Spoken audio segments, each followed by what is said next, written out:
Go. People of Earth, resist not the electric car. Simply rent trailers with fold-out solar collectors, batteries, and or generators.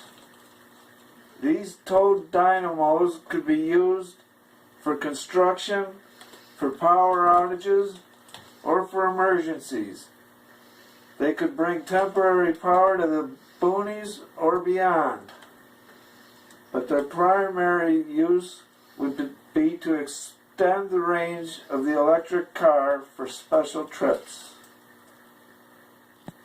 That's it. People of Earth, fear not your volcanoes. Simply bore holes down toward the magma chamber as close as you dare, from convenient sites around the volcano, and keep them in readiness for danger. Once pressure starts to build, send a shaped explosive down the hole and open the tap, and out will come the lava in a smooth, consistent stream, where and when you want. Perhaps boreholes could be lined and controlled with a lava used for energy production, maybe even custom-made injection-molded building materials. People of Earth, fear not the tsunami. Simply channel its force into the seabed. Build a series of large hydrofoils offshore and anchor them deep enough into the bottom to give the waves something to thrash. Tearing up the seafloor is preferable to tearing up a city. In the meantime, it gives the fishies a place to live. Now they'll need cleaning and maintenance, which will give the fishermen and divers something to do.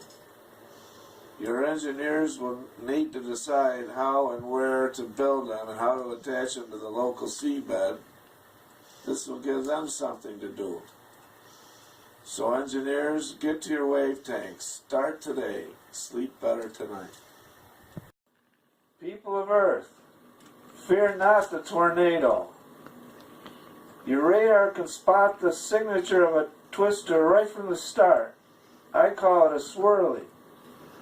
Try using artillery to send a charge encased in dry ice to detonate in that spot. And perhaps between the shock wave and the cold blast, we can kill it before it grows. Or try convergent laser beams to burn the swirly. The laser experiment will be great fun, but the bomb will be funner. Now some of you may feel you know who I am, but hold your tongue. Officially I am not here. I am an illegal alien robot. Go. People of Earth, stockpile not your nuclear waste. Simply find a tectonic subduction zone, drill through the upper plate into the lower plate, and send your waste straight to hell. That's it. People of Earth, wouldn't desalination of seawater be cheaper if you simply hoisted your high-pressure water from the depths rather than producing it with pumps? My proposal is like a ski gondola only with water tanks strung down to the bottom and back. Once the top tank is depleted of useful pressure, the rest could be piped down to top off the bottom tank. As far as driving it, perhaps a buoyancy system would be most efficient. Done. Go. People of Earth, why not just put your hard drugs in prison? Just repurpose old military bases as drug amnesty zones, where junkies can go and get what they need from trained professionals. Entries and exits would be prison-like, and drug laws would be doubly harsh around the perimeter, perhaps for miles. If the junkies have somewhere to go, perhaps the marketing ploy of giving away free samples would be less profitable. Meanwhile, the afflicted are out of the neighborhoods and into facilities where they can be cared for, studied, educated. For education would be tied to access, and helpfully treated for their problems. We are some of your most talented, creative, visionary, and driven people. Don't abandon us to the scourge of compound addictions, in this case, profits and drugs.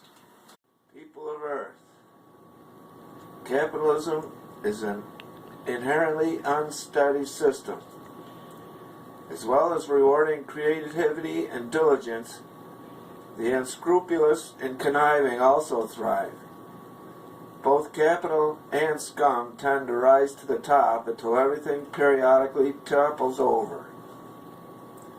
And those with capital swoop in and grab what others have built for pennies on the dollar.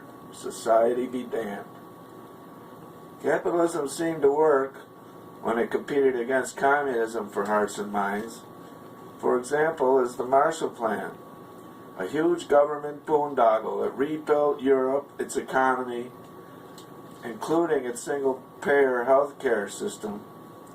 Our government took on enormous debt after a ruinous war, and Americans gladly broke their back to protect the freedom of others. To fight communism, we were willing to rebuild the infrastructure of other countries. Now we refuse to build our own, because debt is the only evil we fear. Another example is Sputnik. After the Reds achieved orbit, capitalism went ballistic, literally, putting boots on the moon in a dozen years. Clearly competition works. But now all the competition is between billionaires. All the rewards go to the top, making extra effort pointless to the common man. People of Earth, Darwin taught us that competition is the most powerful force in the development of life. But how do you reintroduce competition into your society? I suggest you try competing for the minds of your kids. How about 24-hour children's centers in every community, built, maintained, and securely patrolled by the government, but with services and programs run by the community? All the community organizations would be invited to pitch in, be they spiritual or religious, arts or athletic-based.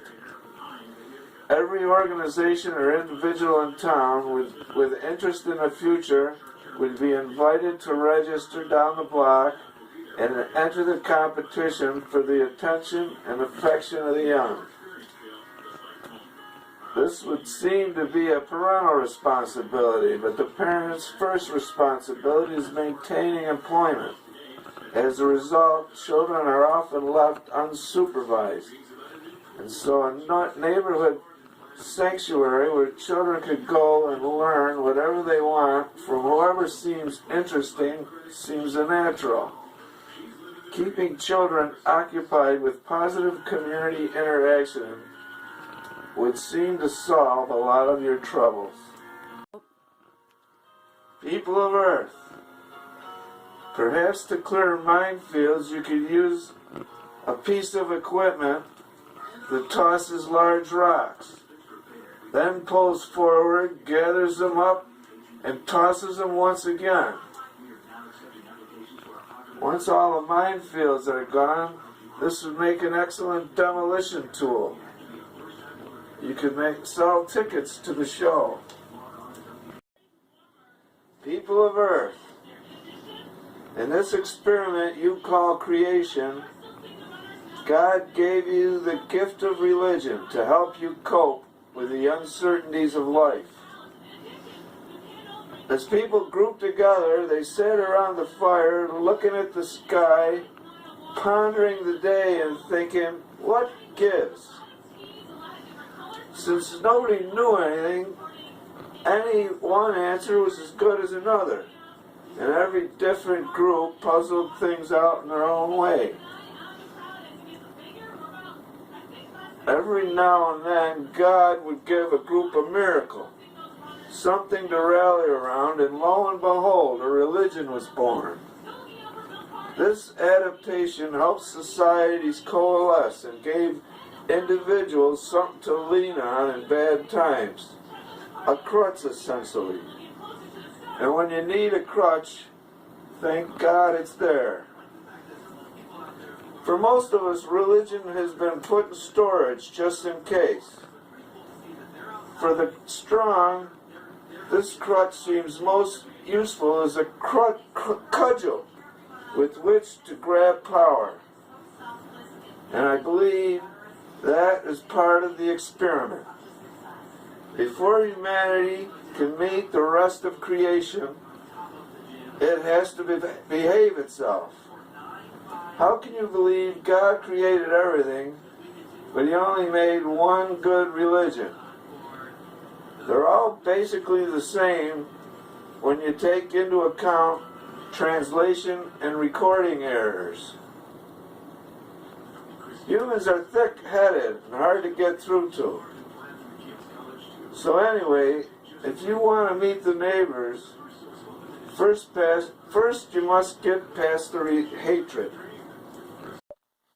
People of Earth, the energy of the sun drives the wind. Capture that energy and bring it home. Affix windmills to kites. Raise them into the winds using a hot hydrogen balloon. And using the windmills to produce electricity, then hydrogen to fill the balloon and fuel its burner, controlling left. Getting wind power from up where the wind blows makes sense, and a string of kites hanging from a glowing blue ball would be a joy to see dancing about the sky. Think of it, one device, producing both power and joy. Sweet.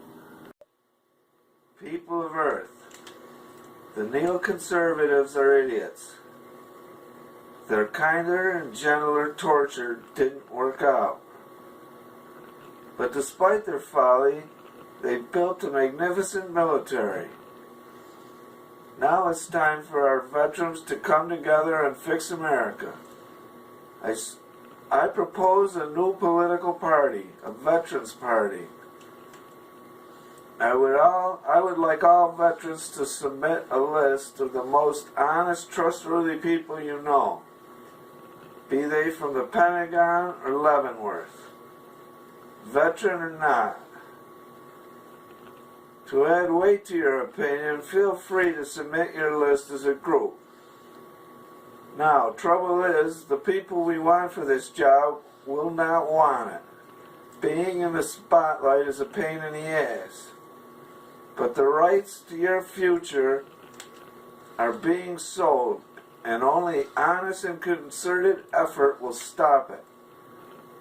Luckily today we have social media, so the expense and annoyance of TV commercials is no longer necessary.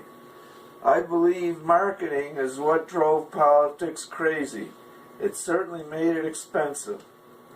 The American veteran has proved his willingness to serve. Now we need your service more than ever. Fighting for your rights. It's what you do.